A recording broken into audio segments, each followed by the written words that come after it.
Alright, so in the last video we went over the scope functions of let, run, and also. And in this video we will continue with that, and we will be going over apply and with.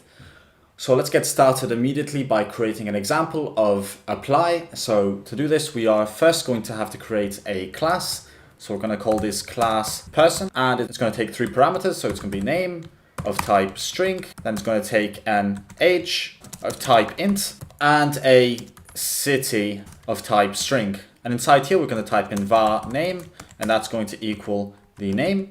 Then we're going to do var age, which will equal the age, and var city, which is going to equal the city. And we are going to add a simple function that says function introduction, and write print line hello, get out of here, and write in hello, my name is name, I am age years old, and I live in city dot. Perfect. And that will take care of everything we need in the class. Now we can go back to our function main, and inside here we are going to instantiate the person, and we're going to write value even is going to equal person, and we need to pass some arguments into our constructor. So we're going to write even, and then age of 37, and finally city as Copenhagen. Now let's pretend we want to edit these values. So usually you would write even.name or age, and you would say 27, or even.name and say his name is actually Tom. But this can be quite demanding when you have a lot of values to work with. So a way to simplify this is actually by typing in even and calling .apply. So in here we don't have to ever write even again, because it already knows that we're referring to even. So we can just type in name and set that to Tom, and then we can also call age and say 27, and we can also change the city, why not, and say Berlin. And we can also write introduction.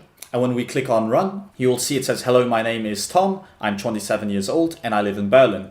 So it completely overrided all of these arguments, and it only took adding the .apply keyword. So this really simplifies what we need to do when it comes to a lot of values that have to be changed. And you will see in Android Studio that this will become a personal favorite of yours. It's probably the one I use the most. All right, but let's get rid of even. And let's move on to the next scope function. And this one is called with. So luckily we already created a class which will be applicable to this with function. So we can just go ahead and create a new person, value max equals person. And we need to give him a name. So he is Max. He is 77 years old. And he lives in Copenhagen as well.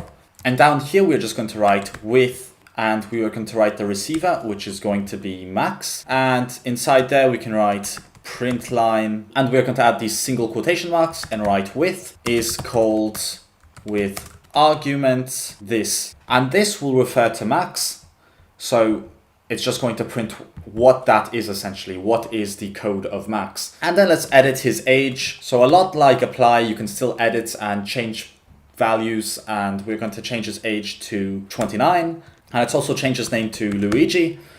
And finally, we will write print line name changed to, and we will grab that name, and age changed to, and then we will also grab the age. So with that being said, we don't have to add a print line statement under. This will just take Max as the receiver, and it will print all of this. So yeah, the Kotlin documentation essentially says that this should be seen as in the code. With can be read as with this object do the following. So we have Max as the object, and with Max we want to do all of this. And inside the with block you are more than welcome to return a value, but I don't have to do it here. It doesn't really matter for this context. So we will just go ahead and click on run, and you will see that the first print line will tell you that with is called with argument person at this crazy code. So that is the code of Max, and that is what happens when you create the object of person. And then we have another print line that says name changed to Luigi and age changed to 29. So that all happened inside the with block, and that's practically what you would use a with function for. But with that being said, I believe I've covered everything I had to with the basic 5 scope functions. In the next video, I'm just going to cover one last thing, and that is takeIf. and takeUnless and what that means in Kotlin and how to use it. But with that being said, I will see you guys in the next video.